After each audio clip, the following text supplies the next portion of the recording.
Welcome, ladies and gentlemen. Hi, this is Miss Farah over here. Thank you all very much for coming and listening to this lecture. This is a recorded lecture for you guys as a replacement class for our public holiday last week. So I hope that you guys are here to study.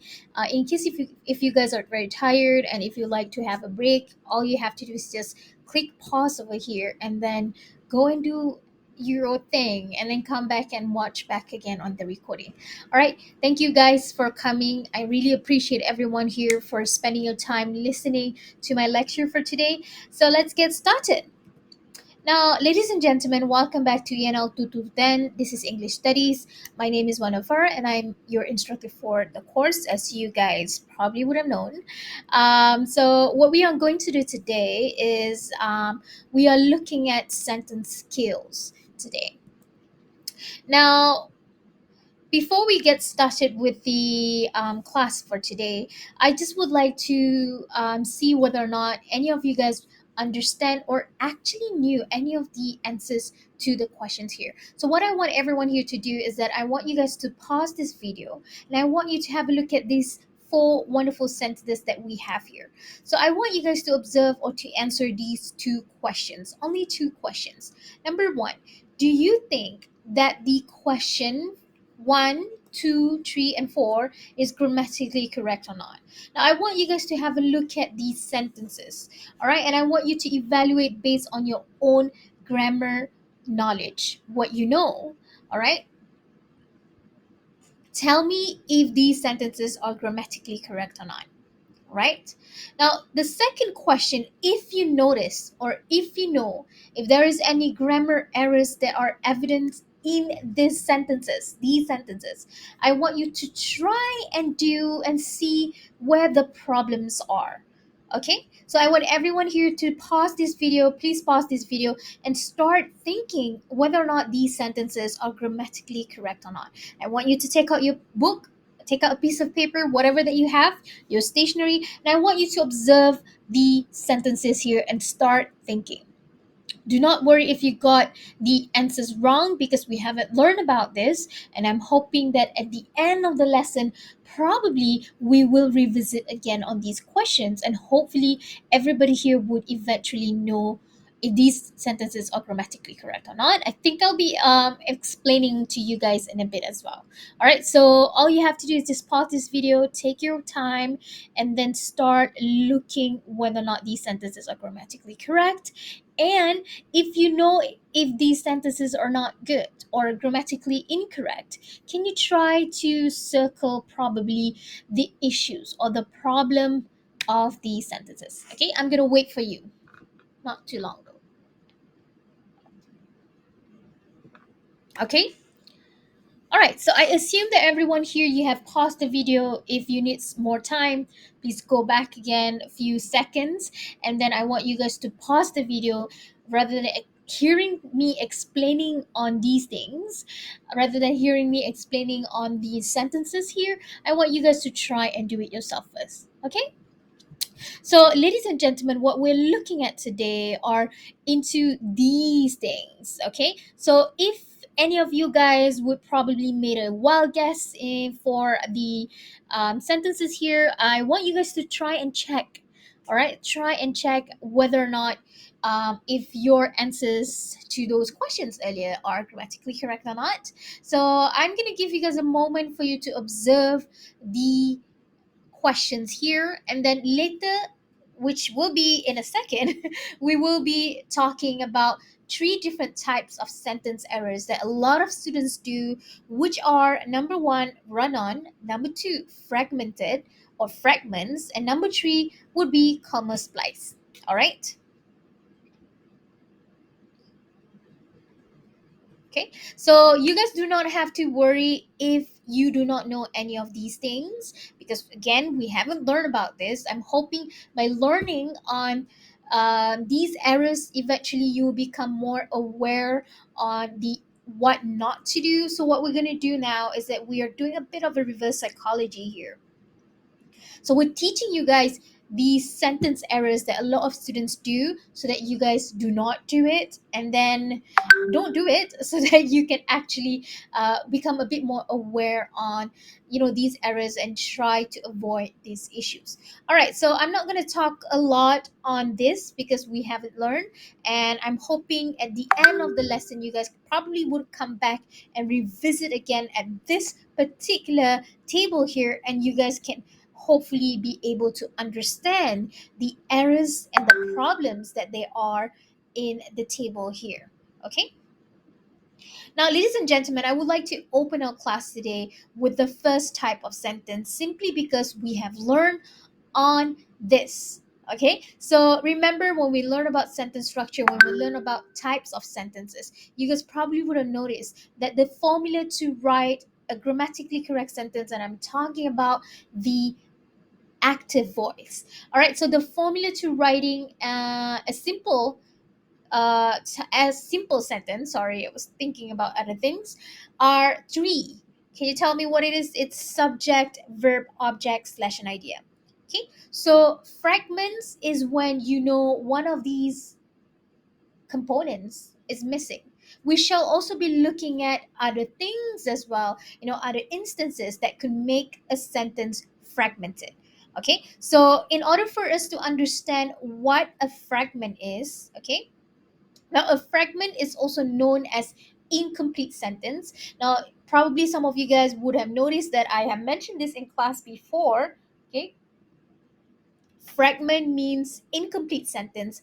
What it basically does is that in order for you to understand what how a sentence is fragmented, you have to firstly understand, okay, what makes a complete grammatically correct sentence. And I have discussed about it earlier before. You need a subject, you need a verb, you need an object. Now, I want everybody here to have a look at this sentence that I have here underlined over here.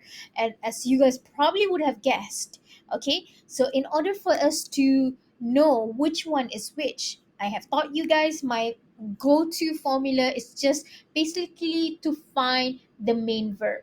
Once I have found the main verb of the sentence, I should be able to see what is the subject, and then eventually would be able to point out the rest of the sentence, which is the whole idea of the sentence. Now, if we look at this statement here, we have here the university has enrolled nearly 2,000 students for January 2016, full stop. Now, is this a complete sentence, ladies and gentlemen? Do we have a subject? Yes, we do have a subject. How do you know that it is the subject? By finding the verbs here. Now, here we have two verbs. We have has and roll. Has here is the auxiliary, which is what we call as helping verb.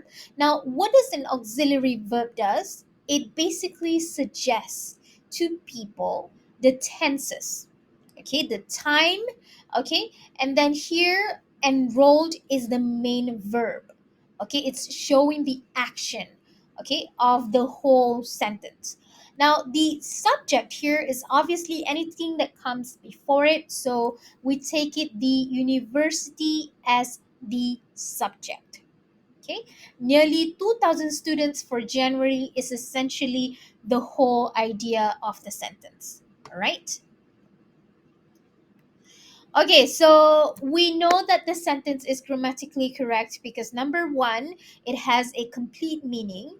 Number two, it leaves no room for doubt in a sense that people don't ask you again what enroll, how many people enroll, and all of those questions are pretty much answered in one single sentence. Number three, it does not require any other information to make it clear.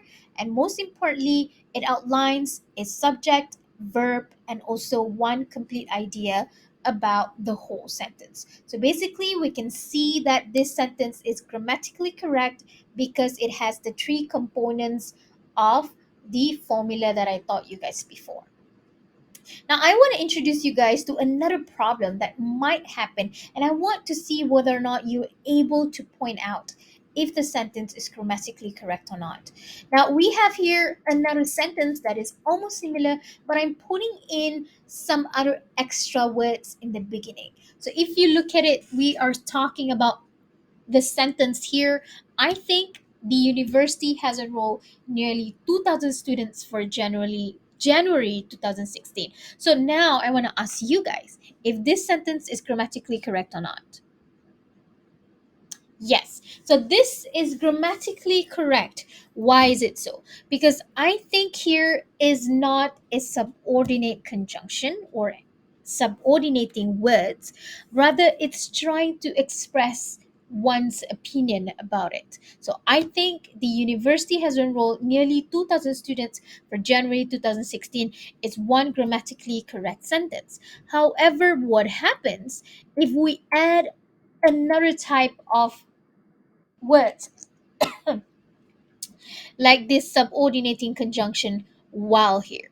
Okay, so you know where this is going. So when you have one simple sentence or one independent clause that is, okay, that is lead by one subordinating conjunction while, okay, so here it becomes dependent clause. So when it's dependent clause, it would need an independent clause to make it into a complex sentence. We have learned this in complex sentence, which is on types of sentences. In case you have forgotten about this, go back again on the recording for our previous class on types of sentences to understand on complex sentence. Now, when we talk about the second sentence here, the problem is here with this subordinating conjunction or subordinating word while here.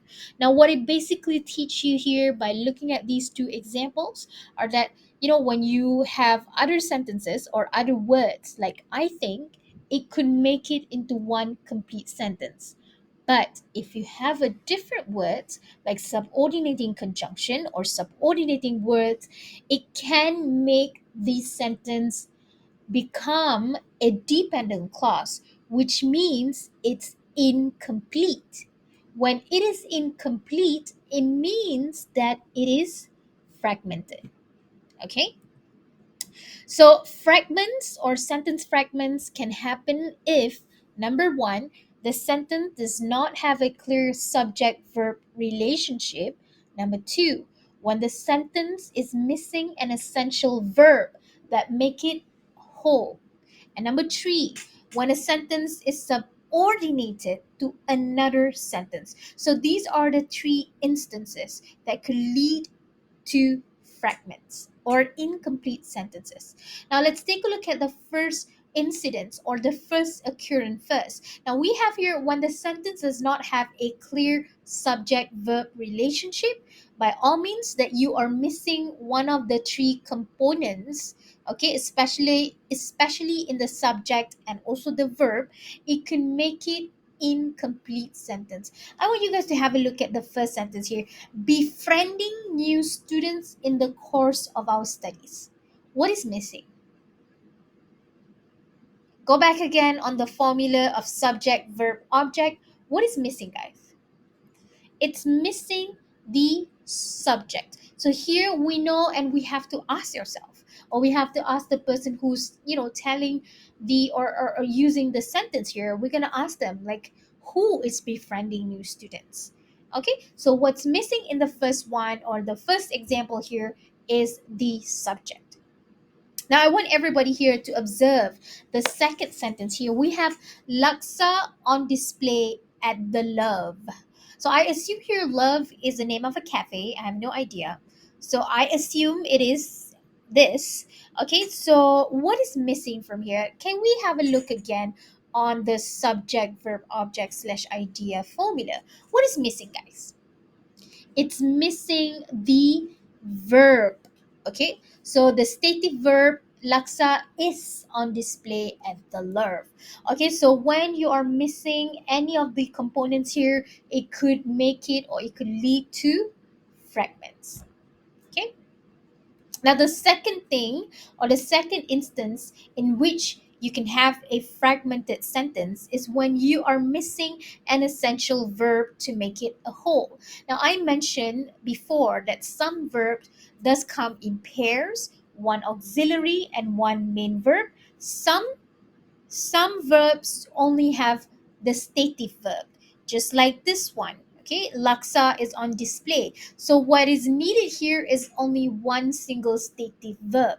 But there could also be instances in which you need an auxiliary and also a main verb. All right, so now let's take a look at the first example. Here we have Melissa. Melissa standing in the eyes of the world. Is this grammatically correct? This is not grammatically correct. It's fragmented. Why? Because it's missing the auxiliary or the helping verb is. Okay? Or was. Okay? So here, Melissa is standing in the eyes of the world, or Melissa was standing in the eyes of the world, depending on what tense that you want to use. Okay? All right, let's take a look at the second one here. Lee as well as Marcus deciding on what to get for dinner. So here again, it's missing the essential auxiliary verb. Okay, so here we have Lee and Marcus. Lee as well as Marcus is deciding on what to get for dinner. Okay, so you can see that in these two examples, the auxiliary verbs or the helping verbs are missing in the two sentences. All right. Now, the third way of which your sentence could be fragmented is when you have a sentence that is subordinated to another sentence. Now, when we talk about subordinated to another sentence, it basically means that your sentence has a subordinating word or subordinating conjunction. All right. So here we can see that the subordinating conjunction here is although. Okay. Red meat is the subject, is a verb. Bad for health is essentially the whole idea of your sentence. So we can see here that because of this subordinating conjunction, it could not become a complete sentence, but instead it's becoming a dependent clause. So when this happens, what do you have to do? Number one, it's either you want to remove the subordinating conjunction although, or you can add another independent clause to make it into one complete sentence. Okay? All right. And the second one here, the subordinating word is as she walks through the field of roses. So now you're sort of like waiting for the person to complete the sentence, isn't it? So this is a subordinating word. As is a subordinating word. So again, if you want to make it into one complete sentence, it's either you can remove the subordinating word or you can add the independent clause at the end of the sentence to make it into one complex sentence. Okay. All right, so let's move into the second and also the third types of sentence error. Now, ladies and gentlemen, when it comes to comma splices and run-ons, it's very, very much similar because these two errors are all dealing with punctuations. All right, so any of you guys here are K-pop lovers or K-drama lovers? Any of you guys watch K-pop dramas? You probably would have known that there was this Korean drama called Run-Ons, and it's actually very interesting because the main character, which is the girl Shin Se-kyung, she's actually working as a proofreader. Basically, what she does is that she checks for grammar. So it's very interesting when she used the term run on here because it's a type of error that a lot of students do, especially students who have very good English.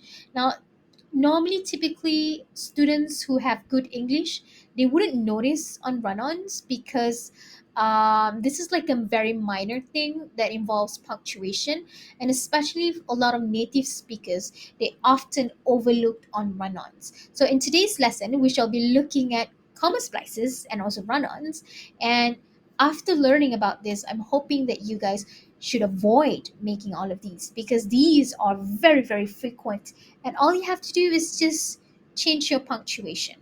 Okay, before we move into the next one, as I mentioned, when it comes to comma splices and also run on, it involves a lot with your punctuation marks. So, what I want you guys to do now is I want you to pause this video and I want you to try and answer to these questions. Actually, it's there's a clue, a lot of clues going on here. So, you can actually guess what each one of these um, which one of these punctuation marks mean.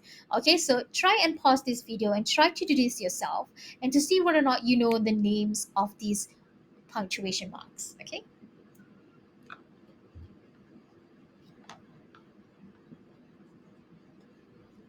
have you tried yourself? I hope you have. All right, so let's take a look at each one of the function for these punctuation marks.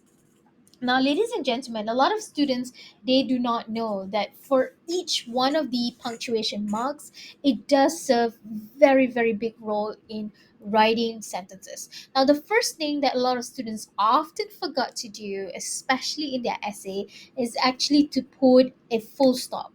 Now, please remember for each at the end of each sentence, you need to put a full stop to indicate that it is the end of the sentence. So, writing a full stop is basically boop, okay?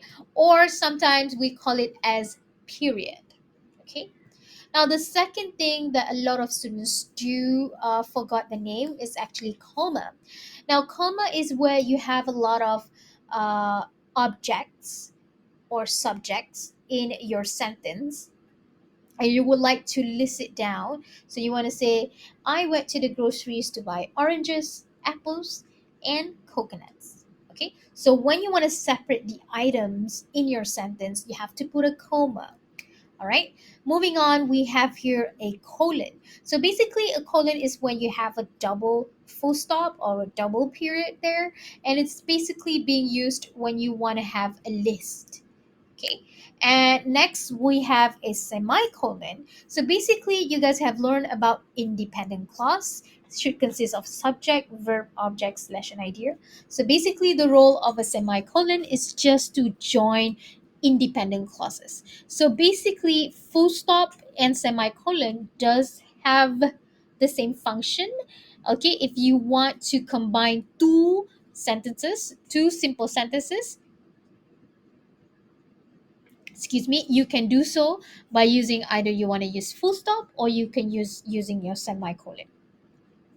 All right, the rest of it I will not explain in detail because for our comma splice and also for our run-ons, all we need to know is just the ones on top here. But I'm just gonna tell you guys what each one of these uh, punctuation marks means. Okay, this one is where it's called question marks. This one is hyphen. This one is the exclamation marks. Okay, when you have possessiveness, you can use apostrophe, you can use slash to separate numbers or things or words.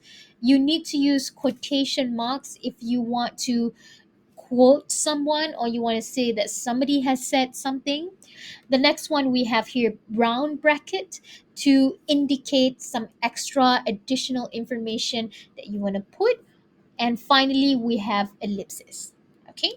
Again, the ones that we are going to focus are only the ones on top here, which is crucial for your comma splice and also for your run-on. Okay.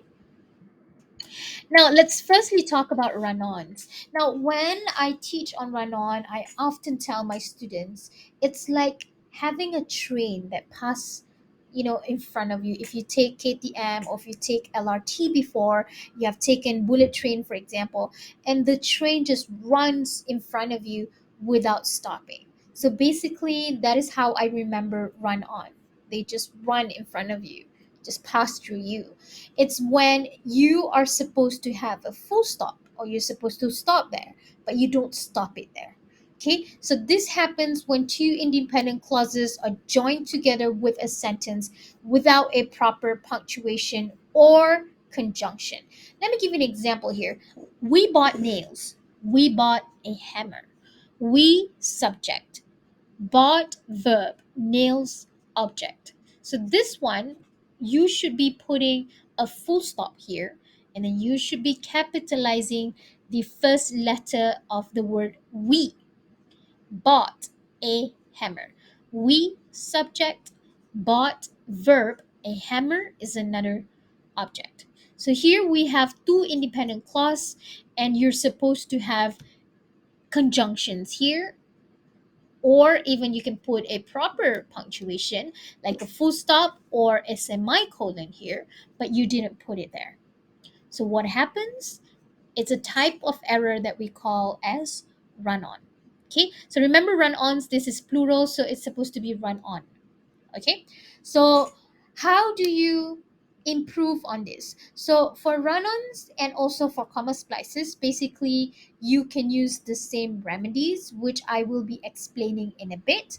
But in general we can put a semicolon here, or you can put a full stop and then you capitalize w, or you can put a conjunction in the middle. Okay, we shall be talking more about repairing run-ons and comma splices in a bit. Now let's move into the next one that we're learning today, which is the final one, that is onto comma splices or comma splice if it's singular. All right, so what is comma splice? Comma splice is essentially when you have an inappropriate use of a comma. You're supposed to have a full stop, but you put a comma there. So basically, it's inappropriately joining two independent clauses using a comma instead of a semicolon, or instead of using a full stop or a period. Okay, so let me give you an example here. I love the Netflix series You. It's got a very handsome psychopath as the lead role. So here, right after you, you're supposed to put a full stop, and you should be, putting or you should making I the first letter of the next word to be capitalized, just like this one. Okay, to make it into one grammatically correct sentence. But again, there are four ways for you to repair comma splices, which are, and also run on, by the way. Number one, when you have the two independent clause, you can put a full stop, okay, or a period instead of a comma, or instead of not putting anything. But please remember that you have to capitalize the first letter of the next word. Next, you can use a semicolon to combine the two independent clauses. So here, pizza is the best, semicolon, I would eat it every day if I could. Now, another way is for you to put a coordinating conjunction, again with a comma, depending on the type of conjunction that we have. Pizza is the best, so I would eat it every day if I could. So this becomes a compound sentence. Another way is for you to make it into a complex sentence. How do you do that? By using a subordinating conjunction or subordinating word to make, or to have, to add the independent clause. So here, because pizza is the best, I would eat it every day if I could. So there are actually a variety of ways for you to improve on these sentence errors. Okay? Now, we're done with the classes. It's very easy, it's very simple, very straightforward. What I want you guys to do now is we're going to have a couple of questions, and I want everyone here to stay with me, and I want you to have a look at the problems and take a look at the sentences. I want everyone here to take your time to do this. Pause this video, and later in this video I shall be explaining one by one on how you can actually improve on these sentences. Stay with me. Okay.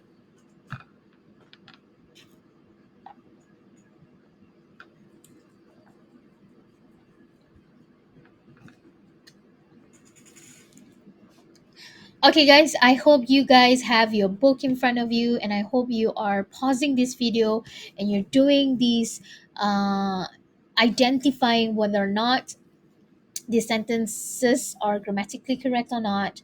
If there is any issue with the sentence error, what type of error is it? Is it a run on? Is it a comma splice? Or is it a fragment? let me know in the first column here. The next one, once you have detected the problem in the sentence, I want you guys to take your time to reconstruct the sentence. All right, I want you guys to try to repair these sentences. Okay, there's no time limit. Take all the time that you need. Pause this video, and then I'll be talking and explaining and sharing and discussing with everyone here on the problem and also how you can actually reconstruct the sentences to make it into grammatically correct ones. Okay. All right, guys. So now let's start discussing. So we have here the first sentence here. I didn't like the movie. It was way too long. So, ladies and gentlemen, what we have here are two independent clauses, and it's being joined with a comma. Now, instead of a comma, this should be a full stop. Okay, so here I is the subject, didn't is the verb, like the movie is basically the whole idea. So this is already one independent clause. This should be a comma. Sorry, this should not be a comma. So the error here is comma splice. Now there are four ways for you to improve on the sentences. It's either number one, you want to put a full stop, and then please remember to make sure that you capitalize the first letter of the next word, or you can put a conjunction here, or you can put a comma, sorry, semicolon here, or finally you can try to make it into one complex sentence. Because it was way too long, I didn't like the movie. Sorry, it's actually supposed to be a coordinating conjunction, wasn't it? So I'm just going to change it for. Okay. Sorry for that. Just notice it. Okay. All right. So now here we have a coordinating conjunction for. All right. So the next one here we have the sentence a puppy crying in Matt's backyard. So here what is missing is the essential auxiliary or helping verb is, because it's only one puppy, a puppy, so it's missing the helping verb is here. So now in order for you to change or to reconstruct or to make it into uh, one grammatically correct sentence, you need to put here a puppy is crying in Matt's backyard. Full stop. Okay. So the third sentence here we have Raphael is watching television with his television, his sister is going skating. So here, this is a type of run on. There is supposed to be a full stop because there are two independent clauses here. We have subject Raphael is watching is the verb, television is the object. So this should be a full stop or a semicolon here. So this is a type of run on. There are four ways for you to improve on the sentence. Number one, for you to put a conjunction here. This is a subordinating conjunction, sorry.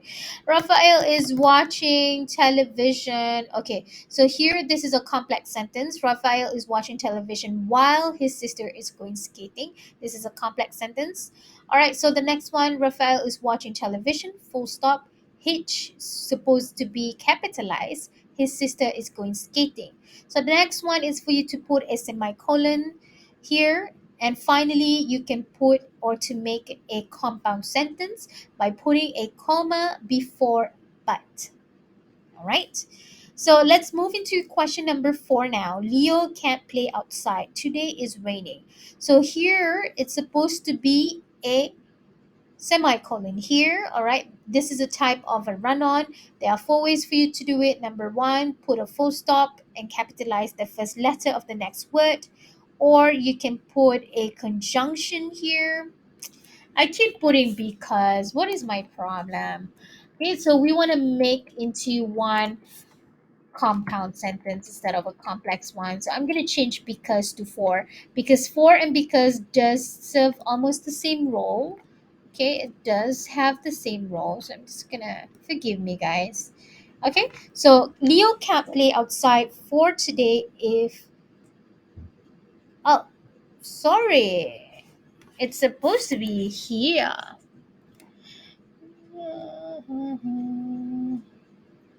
Oh, yeah, it's correct. For today is raining. That's correct. Sorry about that.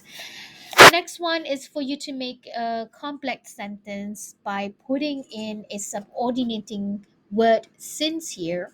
And then finally, you can also make it a grammatically correct sentence by putting a semicolon here. Finally, in sentence number five, we have police have been searching for the criminals. The citizens are hiding them. This is a type of comma splice, inappropriate use of a comma. This should be a semicolon or a full stop here. So here, police have been searching for the criminals, full stop. The citizens are hiding them. So T here has to be capitalized. A lot of students almost forgot about it. All right, the next one is for you to put a semicolon. The third way is for you to put a, again, I have. You can also just put because there. So if you put because, it should be a complex sentence. There's no issue there. But I just want to show you that we can have both compound and also complex sentence, by the way. It's not grammatically incorrect. It's also correct, but I just want to show you that we can have the option of writing a compound sentence and also a complex sentence because we have the four methods. So regardless, it's both grammatically correct. The sentences are still okay. All right. The final one here is by putting the subordinating word as here, as the citizens are hiding them. Police have been searching for the criminals. Okay. So these are all the four ways for you to improve on comma splices and also run-on. And these are some of the examples of fragments.